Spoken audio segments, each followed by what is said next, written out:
Hello, everyone, and welcome. This will be the first of a three-part series on the new GMAT Focus test. I'll be working on the quantitative side of things today. Later, we will be having a session on the verbal section and a session on the data insight section. I would also like to point out that if you subscribe, you can get notifications and find out when all of these events are happening. So yes, hit that subscribe button. Find out everything you can about the GMAT and what's changing and what is new on the GMAT Focus.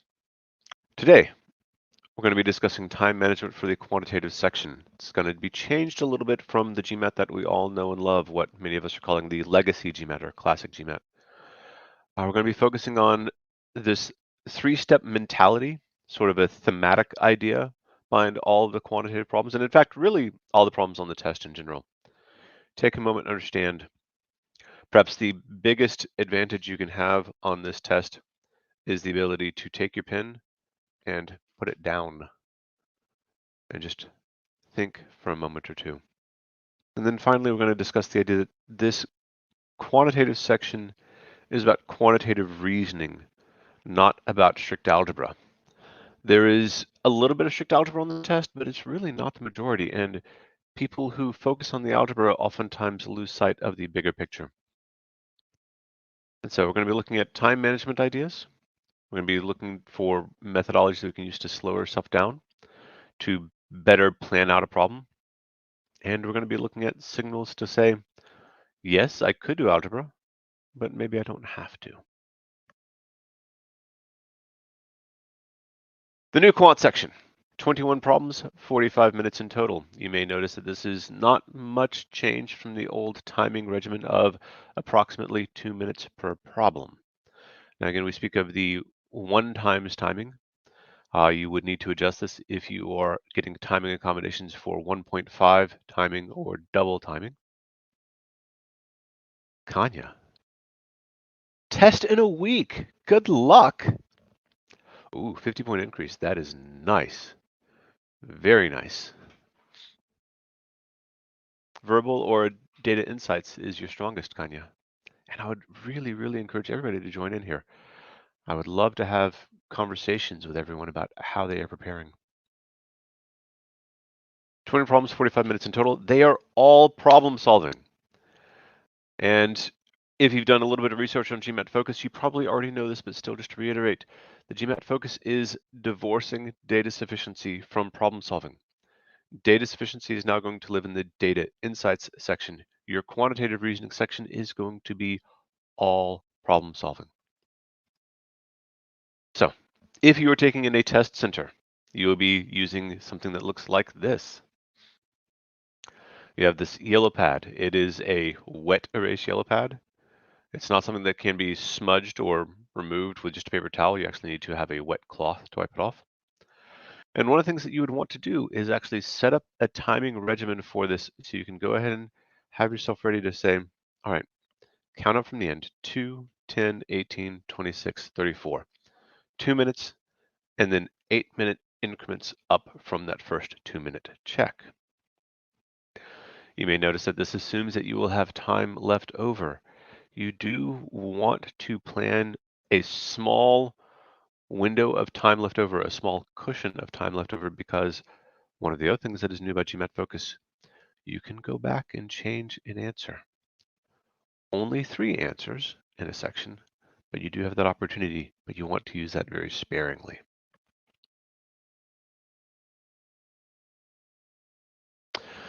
Simran, that's delightful. You have experience with the prior attempt at the classic version. I'm curious, did you find that you liked one more than the other? I'd be very intrigued to find that out. Okay. Set up 5 workspaces on the first page. If you have seen this yellow pad notepaper, you may think that 5 increments on one page is not a lot of space. The yellow pad is significantly larger than what most people consider a standard sized piece of paper. That is more room than you think. Then after that, 4 on every other page. And now you're just walking down those timing checks.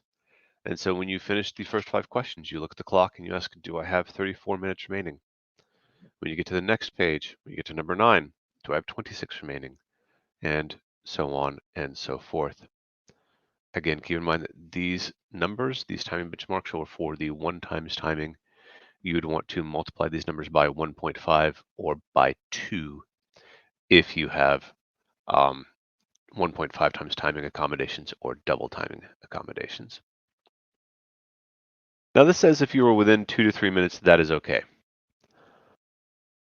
I'm going to say that if you are under 2 to 3 minutes, like if you get to the end of your second page and you realize, oh wait, I am not at 26, I am actually at 23, I would say that you would look at that point and say, I'm going to burn a question on the next 4. The next page needs to be burned. Keep that time management foremost in your mind.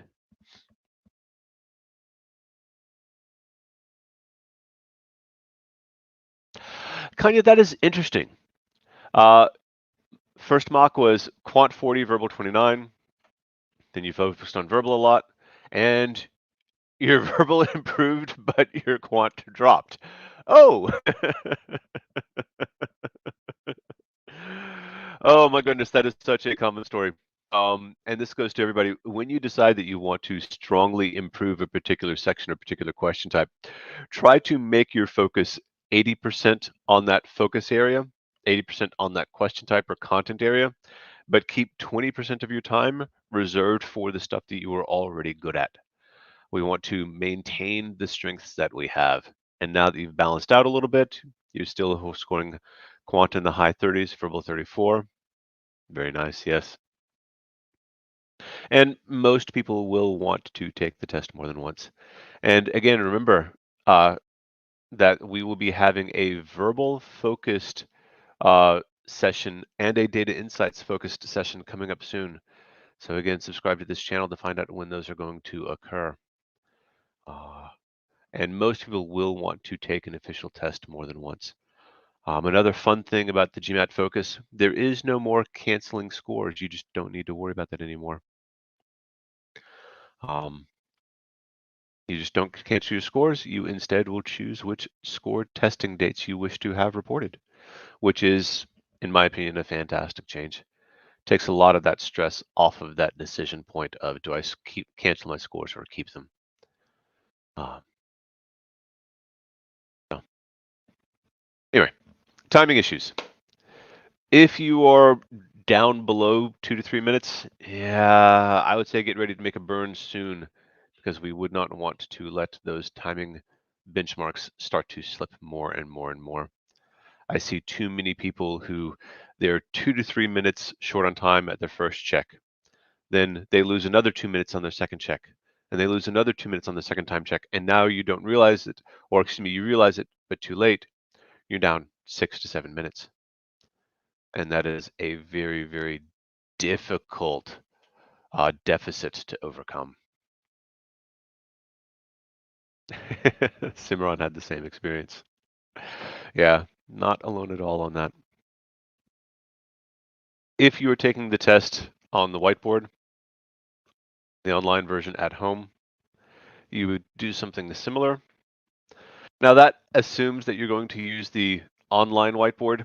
I must be honest, I've only ever known one person who used the online whiteboard on the quantitative section, and most people are going to use an actual whiteboard where you actually have a dry erase marker and you're drawing on this.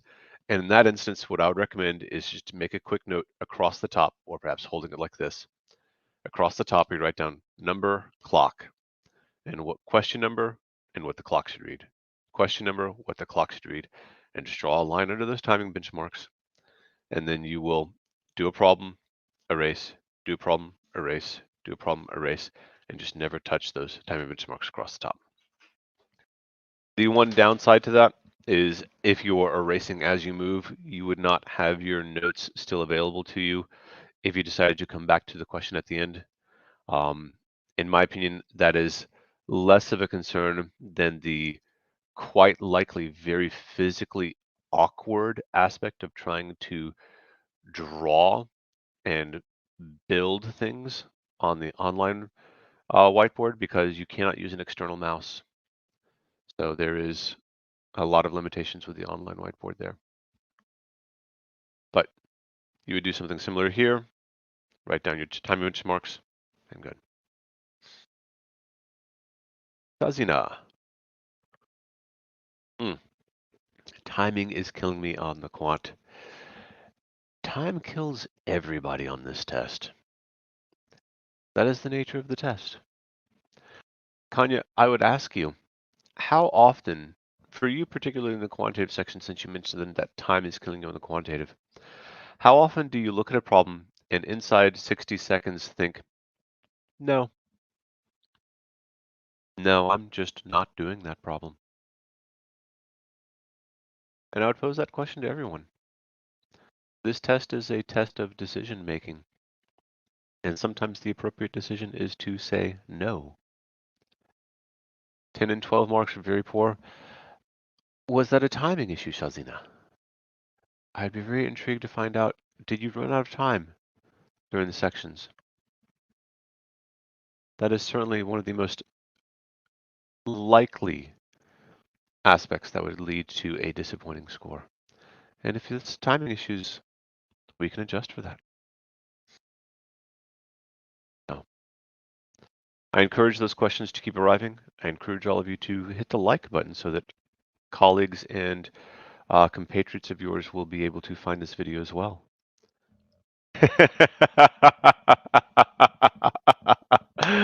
I attempt every problem and then I'm like, I just need 30 more seconds, 30 more seconds. Oh, yes, yes. The road to hell is paved with good intentions, or the road to timing pressure on the GMAT is paved with just 30 more seconds. Yeah. So perhaps then today we'll take some time to talk about guessing strategies then. But first today, what we want to point out with this slide is that more than anything else, going to the actual mechanics of the solution process should be about maybe 30 seconds, maybe even 1 minute delayed into your approach in any problem. And yes, I want to state those numbers again, 30 seconds to a minute delayed. And if you're thinking, Chris, we have to average 2 minutes, you're suggesting that I spend half of my time and not write down anything, or even 1/4 of my time and not write down anything. Yes, that is exactly what I am suggesting. Part of that time needs to be spent thinking, should I be spending time on this problem at all? And if not, how do I make a strategic guess? But to go through this here, take a moment. Think about how you can organize your work on your paper. Think about whether this question is familiar to you. Decide whether I want to do a traditional strategy or whether I want to do a more organization-based strategy. Spoiler alert, today's focus is going to be on organization-based strategies because those are the most common. And then finally, keep the work systematic. And this says guess if you get stuck. I would also suggest guess if you get stuck, or, it is too expensive.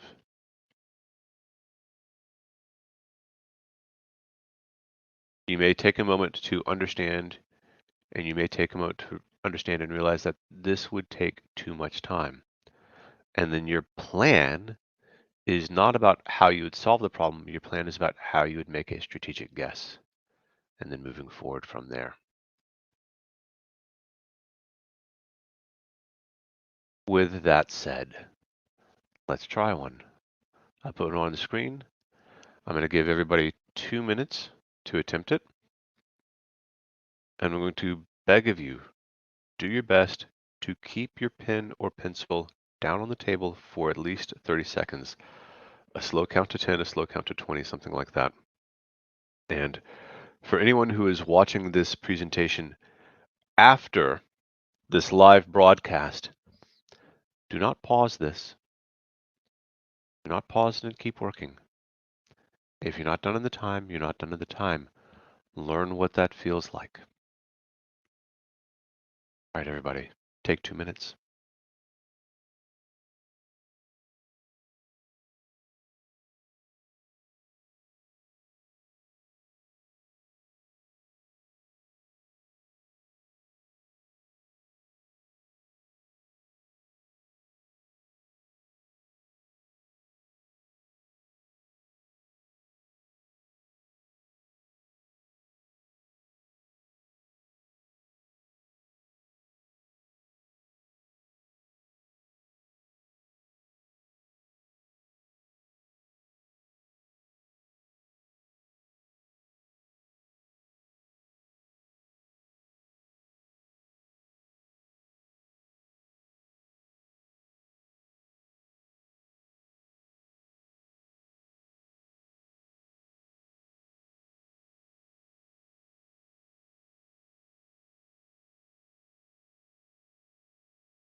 All right, everyone, that is your 2 minutes. I would love to see answer choices in the chat if you have one. And while we are waiting for answer choices in the chat, another question I would pose to everyone, if we needed to guess, and keep in mind, when you are preparing for this test, you want to plan a guess as part of your review process, even if you did not need it for that particular problem. If we were planning a guess, I would actually eliminate B and E if I'm planning a guess.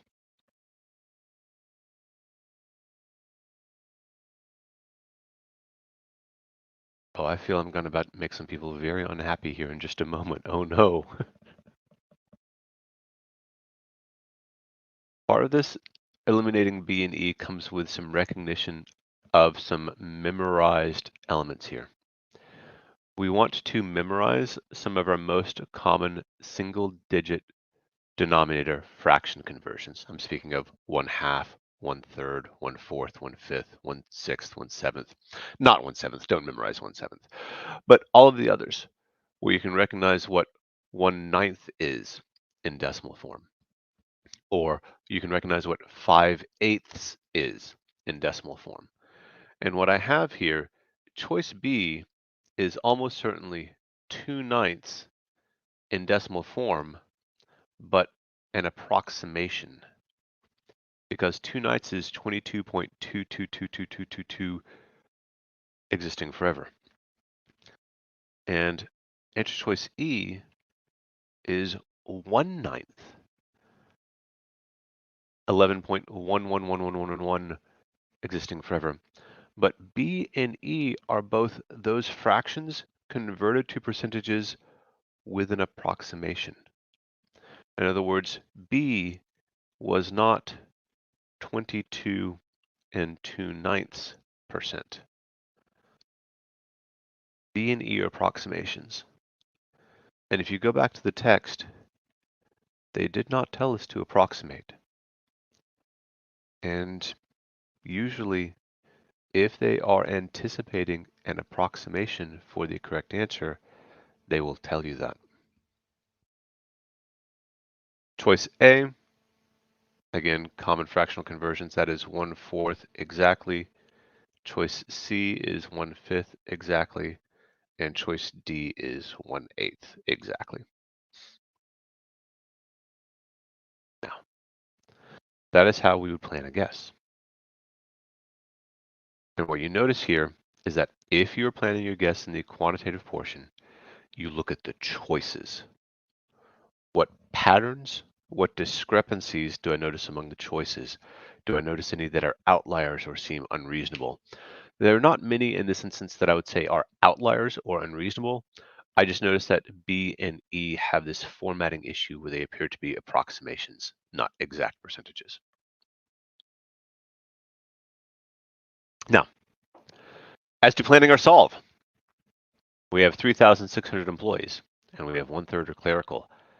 We have a pieces versus totals concept here.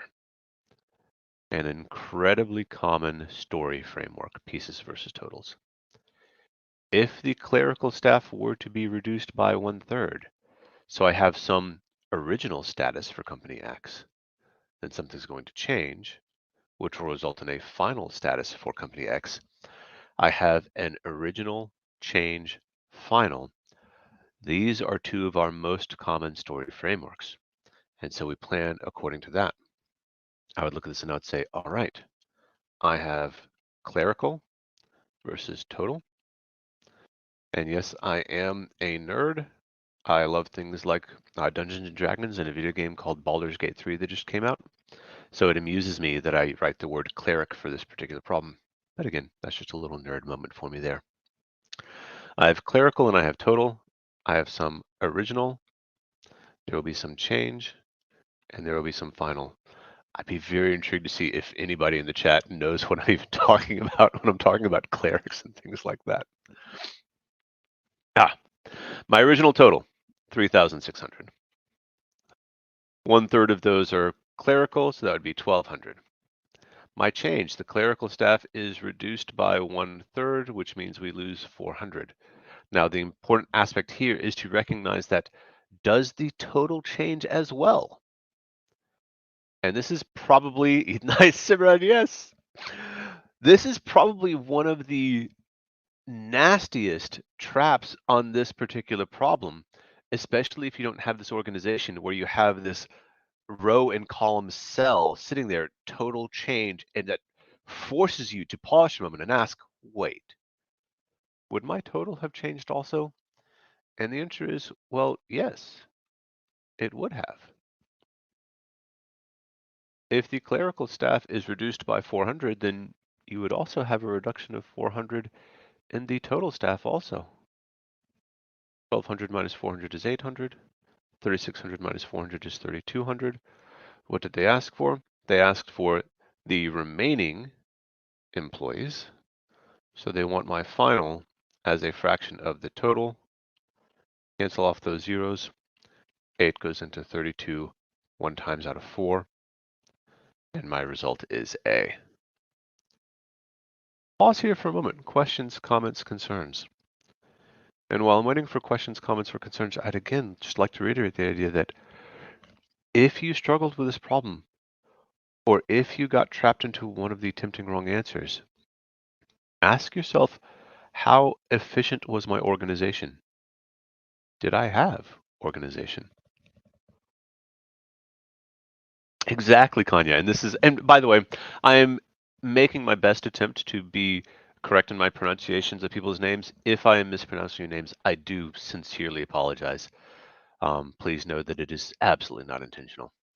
But yes, this idea of just, oh my God, I have to track all of the pieces here. And one of those pieces is a total. All right. Shall we look at another one?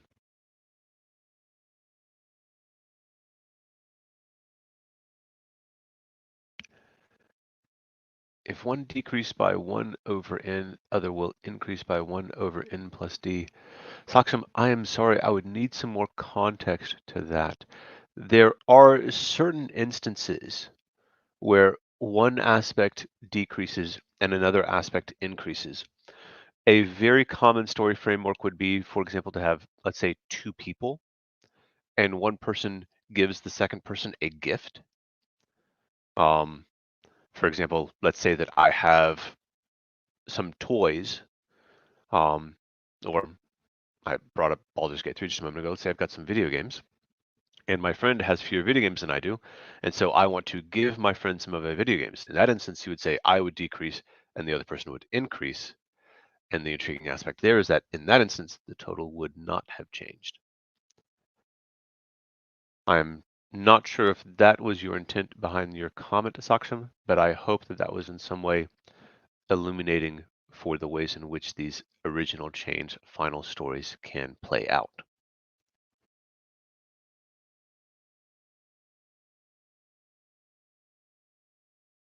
All right. Another problem. This problem has a few more moving pieces.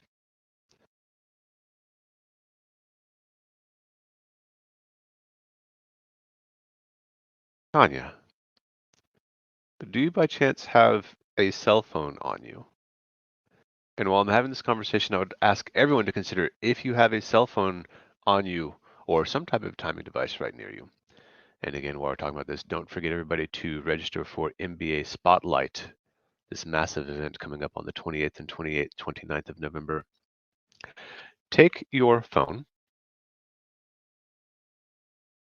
go up to the timer function, and set yourself a timer. Oh, well, if you're watching on your iPhone, you may not be able to do that in this instance. But in the future, give yourself a timer setting on your phone that is set for 30 seconds and establish this rule of I will not write down anything until that 30-second timer has gone off. And so for this next problem, here's what I will do. I will start us off. I will give us 2.5 minutes because this problem does have a few more moving pieces. I believe that 2.5 minutes would be an appropriate amount of time to spend. Don't take notes. Don't do anything. I will tell everyone when 30 seconds have gone by. Spend 30 seconds just thinking about the problem before you dive in. Is everybody ready?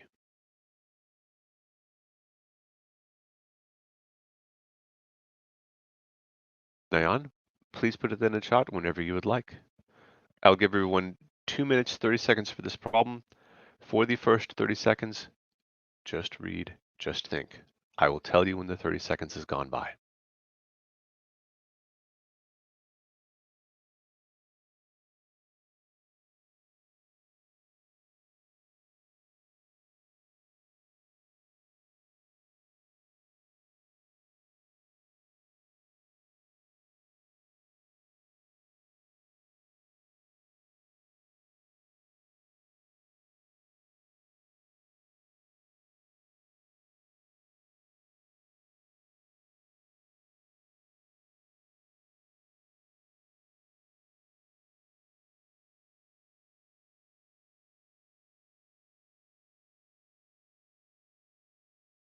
That's 40 seconds. Go ahead and begin writing, begin solving.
That is 2 minutes, 30 seconds.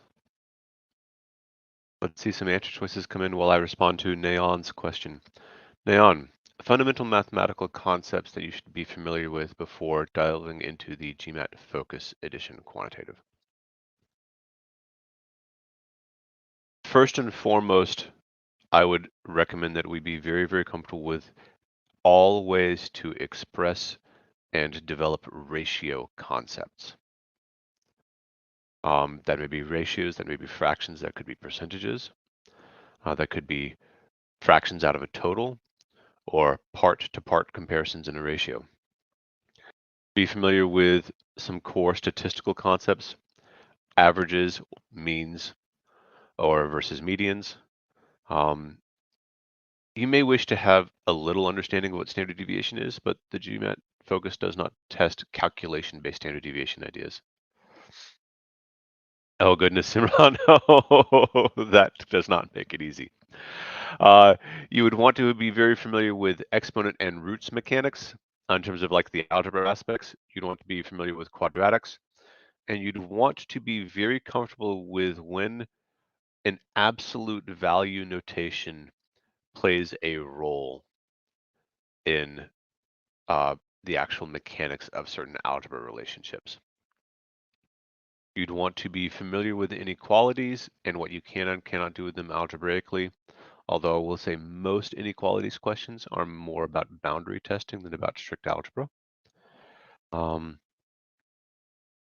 You would want to have some familiarity with rate problem concepts and overlapping sets problem concepts. And you want to be familiar with certain number properties concepts. What does it mean when a number is divisible by another number? How do you determine whether a given integer will be odd or even? Those types of concepts. There are other more fringe aspects that can show up on the test, but the list that I just gave you, all things ratio based, all things exponent and quadratic based, with that relationship between, plus with the relationship between how an absolute value comes into play between either an exponent concept or an inequality concept, plus some general inequalities knowledge, and then finally some other standardized word problem ideas, rate questions, statistics questions, some overlapping sets questions. And then yes, number properties ideas. Fairly large list, but not as large as it used to be. You no longer need to know geometry, at least. For this problem, I have a table. They have given me the table, which means that they are just flat out telling me, Chris, you want to at least spend some time with the organization here. School board election, candidate with the higher total number of votes from the 5 districts was declared the winner. So basic election concept here. Which district had the greatest number of votes for the winner? Which means first and foremost, who won the election? Well, let's take a look at my districts here. In District 1, my pin back. In District 1, candidate P had the advantage. In District 2 and 3, no advantage for either candidate. In Districts 4 and 5, Q had the advantage in both of those districts. So Q had the advantage in more districts than P did, and not only that, but the advantage districts for Q are larger than the advantage district for P, so Q won.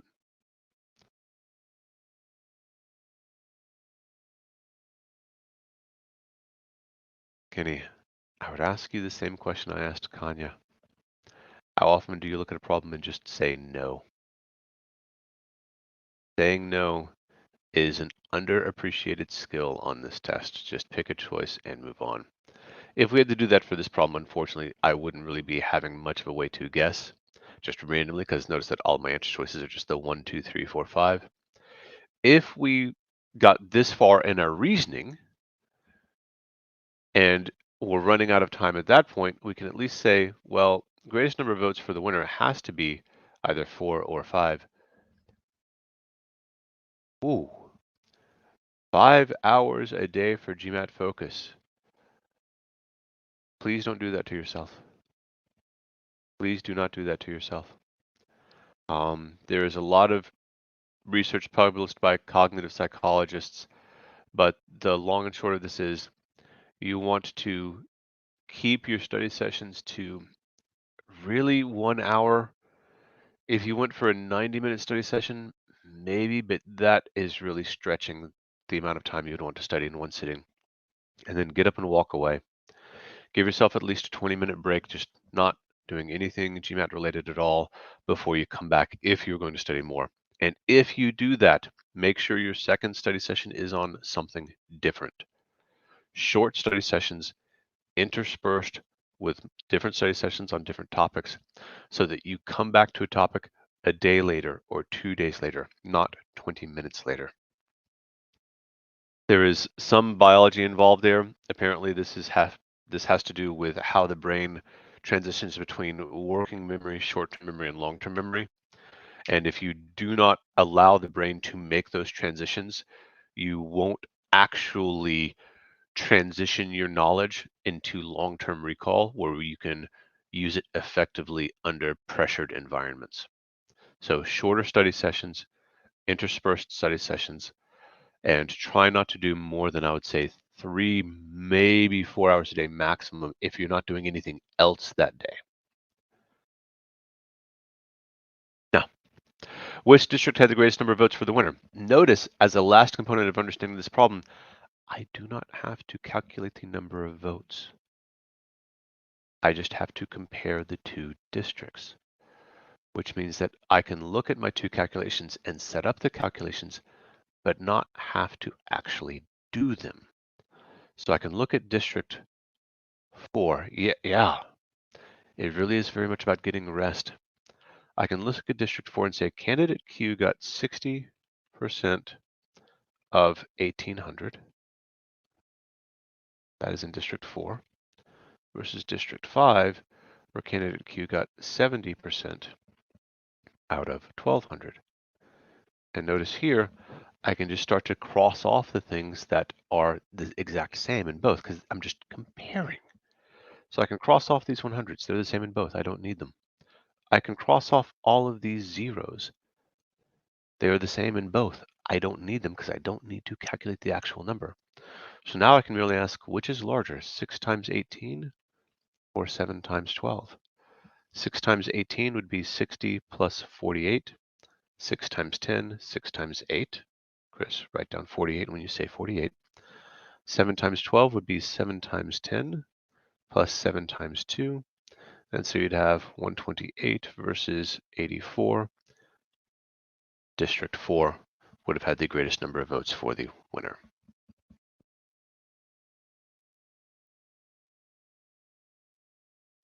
VD, am I to assume that P in C stands for probability in combinatorics? Am I correct in that?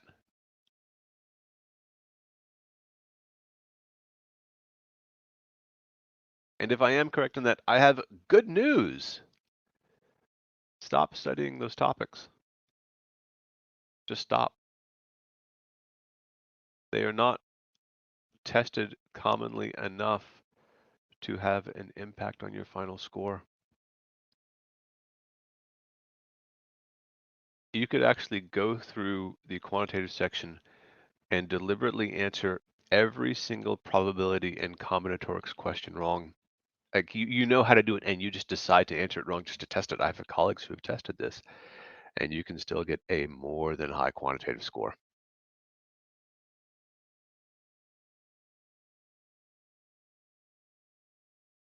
Do probability and combinatorics exist in the test? Not enough.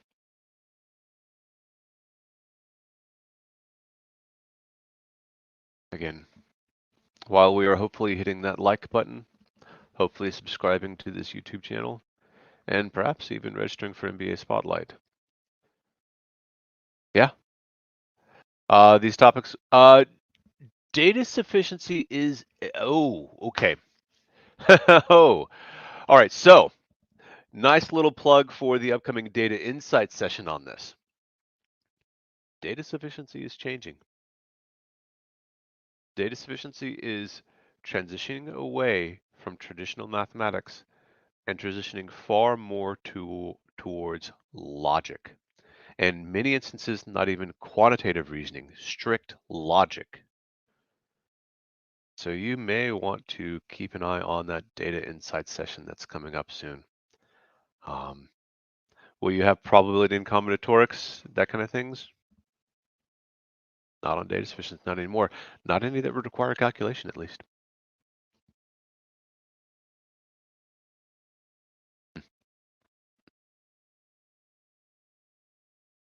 I'll keep an eye on the chat while I pull up a new problem for us here. Let's go to one of my favorites. Are we ready?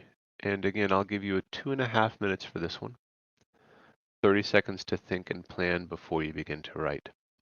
And is 2.5 minutes when we have to average 2 minutes per problem. If you say no to some problems, if you look at some problems and say just no, not worth the time at all, and get out of them in 30 seconds, you then have 2.5 minutes on average for the other problems in the quantitative section. What is the right time to book the test? My usual recommendation is book the test when you are within 30 points of your goal score. And you'd book the test for 3 to 4 weeks from that practice test. And you would spend those remaining 3 to 4 weeks taking 2 more practice tests, making sure that your timing plan is completely impeccable, and light review to make sure that you are scoring where you expect. How would I divide my time in the data insights sections? My colleague, I think it might be Ryan. I think it's going to be Ryan Starr is going to do data insights, but don't quote me on that. Ryan will speak to that. I will tell you that the data insights section, I believe you bulk it out by 4s. And so you do, just sets of 4 per page with certain time benchmarks there. And so you'd basically essentially break it out that way. I don't have those numbers right off the top of my head, though, Graziano. So you just take a look for that. Or as well, I know that I'm pretty sure that my colleague Stacy has written several blog posts on this. And so if you just do a quick internet search engine of your choice,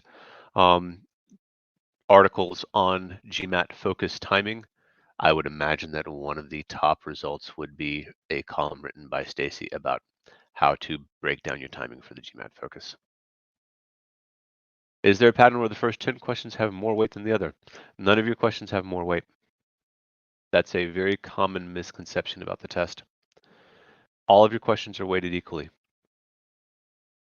And that is actually even more so now because of the ability to go back and change 3 questions. When they created the new scoring algorithm for GMAT Focus, where you can go back and change 3 questions, they had to create a scoring algorithm where you never had more weight on any problems, but now it's actually more visible that earlier problems don't have more weight because you could go back and change them after you finish the whole section. And if they had more weight, that would break the scoring algorithm because you're now going back and changing problems which laid the foundation for what you did in the rest of the section. So they cannot have more weight. They do set the tone for the following questions. What they do is they set it within a certain margin of error, and the algorithm stays within a particular margin of error so that if you go back and change 3, it doesn't change the overall margin of error the computer would have given you within your scoring algorithm. There is still a lot that we are finding out about the GMAT focus scoring algorithm, but what I just told you is what we know so far.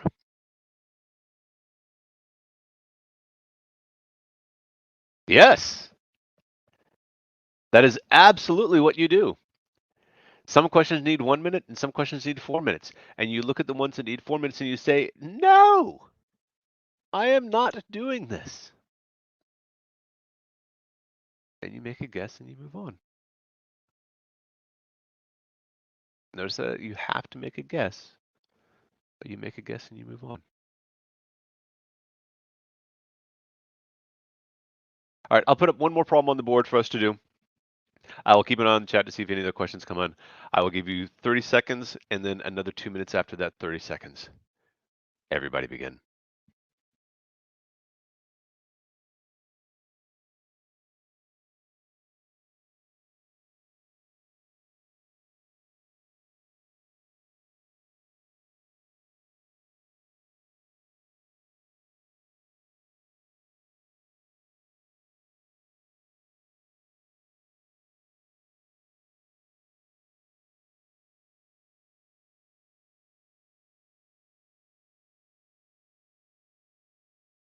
That's 30 seconds. Feel free to begin your solution.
That's 2 minutes, 30 seconds.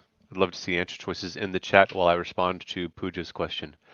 Pooja, do I think that the new Focus Edition is easier to ace than the classic GMAT?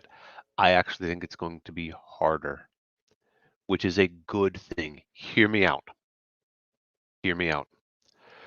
The percentiles, as GMAC has released so far, the classic GMAT, you hit 99th percentile at 760. I believe, I am not exact on this number, but I believe the GMAT Focus hits 99th percentile at, I think, 735. So you hit 99th percentile earlier on GMAT Focus, indicating that it should be harder to get those highest scores.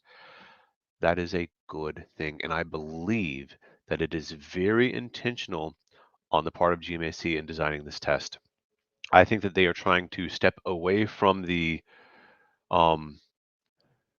MBA program test score arms race, where people felt like they had to have a certain level of score to even be competitive for a program's application. And that's not what this test is supposed to be. It's not supposed to make you feel limited in your options. It's supposed to give you opportunities to show your strengths in your applications. And yeah, it may be that people have performed very well in the new Focus Edition. I again, we're talking about a test that has only been out for 7 days now in terms of actual scores. Um, and based on what we have on the percentile information, I think they have designed it so that it will be fewer people will get those high 700 scores. Now, 7 minutes left in our scheduled time today. and I have to talk about guessing on this problem. I'm going to put this in, we'll do, I don't know, blue for this. Guessing on this is about recognizing a benchmark that we can build. The two clubs are not equal. They do not have the same number of members, and each member in the clubs do not sell the same number of raffle tickets. But what if they were? That benchmark establishes something for us. If they were equal, the AV club out of AV plus chess, the fraction of all the tickets sold by the two clubs would be 1/2. If the two clubs were identical, the AV club would have sold half of the tickets. They are not identical, which means I know choice C is wrong.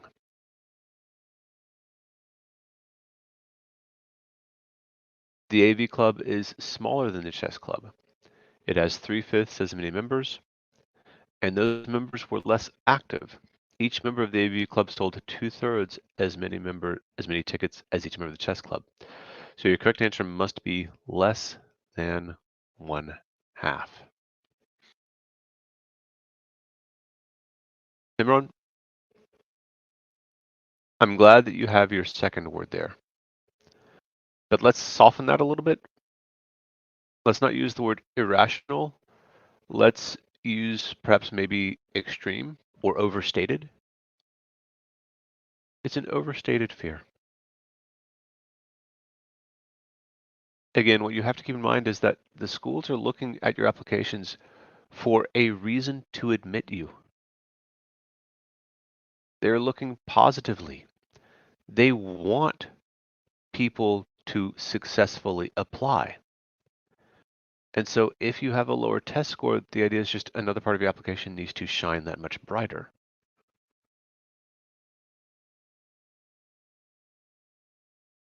Saksham, I am sorry, I am not equipped to answer your question about TU Munich. I don't have enough information about specific European schools. My specialty leans more towards people who are looking for traditional MBAs. So I'm sorry, I don't have a specific answer to that question. Now, this is how we'd guess. The final component of how we guess is you look and say, what if I panicked? What if I just said, I don't know what to do here, but sometimes you multiply fractions. So let's just multiply these fractions.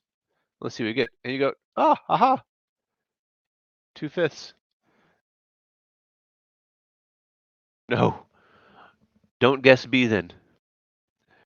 Don't guess this suspiciously simple choice. You're like, oh, that's what if I get to just add the numbers or multiply the numbers. Don't do that. Don't guess there. Simple is suspect in the quantitative reasoning portion. Now, to solve this problem, notice again, we have this idea of pieces versus totals. We have AV club and we have chess club. And we have a certain tickets that each member sold. Please forgive my handwriting there, but that's meant to be tickets per member. I have the number of members in each club. And then if I multiply those two together, I will get the total tickets sold by each club. TIX there being my own personal abbreviation for tickets. I'm glad, Simran, I'm glad. Now, the other part of this plan, now that I have my organization built, they don't give any numbers in this problem. So now we're seeing shades of which district gave the particular candidate the most votes, where they didn't ask you to actually calculate the number of votes, they just asked you to compare the districts. Something similar here. They don't ask you to calculate an actual number of tickets, and they don't give you any numbers, which means you get to pick. How many tickets did each member of the club sell? Well, the chess club sold 3 and the AV club sold 2, because that will be the smallest, simplest set that would fit that 2-to-3 ratio. How many members in each club? The chess club has 5 members, AV club has 3. Again, the smallest, simplest numbers that would allow me to fit that 3/5 or 3-to-5 ratio. 3 members, each of whom sold 2 tickets, that would be 6 total tickets. 5 members, each of whom sold 3 tickets, that would be 15 total tickets. Now notice the easiest thing in the world here is to go 6 over 15, reduce that down, and go, yay! No, that's a trap. That's not the question they asked. At some point, put something on your paper to reflect the question they asked. Perhaps it is a literal statement of a question. Perhaps in your organization, it is just something to acknowledge that I will need the total tickets at some point in time. But be wary of this. This is one of their most effective traps, to let you go through and do the whole thing and just answer a question that is not the question they asked. What did they ask? They asked AV out of all of the tickets sold by the 2 clubs, and 3 will go into both of those, leaving you with 2 over 7 as your answer. Kanya, that is a language issue, and what you can do with this is say, as many as. Look for this type of idiom. Look for this type of phrasing. You're as many as much as, you're more than, less than. All of these things point to what you operate on. So here you could look and say 2/3 as many as the chess clubs. You say AV is 2/3 as many as chess. That's the way you can translate that. So that as many as blank as refers to whatever your fraction operates on. All right. I will take a moment and keep looking on there. Keep an eye on the chat for more questions, but we are needing to wrap this up soon here. So let me say, go to manhattanprep.com. In addition to MBA Spotlight, registering in the link there, in addition to subscribing to this channel so you can get notifications for when the other GMAT Focus events are going to come into play here. But in addition as well, go to manhattanprep.com. Get your free resources, get a free starter kit. And then also, take a look at our courses. A little code here to get a little discount off of any of our complete courses. And please actually be aware that all of the courses encourage people to sign up as trials to visit class 1. I love having trial students in my first class 1 classes. I love knowing that people are doing research on this and finding a course and an instructor that resonates well with them. So please make sure you do this research. Go to manhattanprep.com. Look at our course offerings that are coming up soon. You are very welcome, Saksham, and everyone, you are all very welcome. I want to thank all of you for being so active in the chat. It's always wonderful when I get good questions and good discussion in here. All right, everybody. Well, I believe that closes my portion of today and my portion of this 3-part series. I want to thank all of you again for being so active in this and working with me through much of this. I really enjoyed it. And again, I just want to say good luck. Like and subscribe. Sign up for that MBA Spotlight. Good luck, Kanya, Simran, everybody.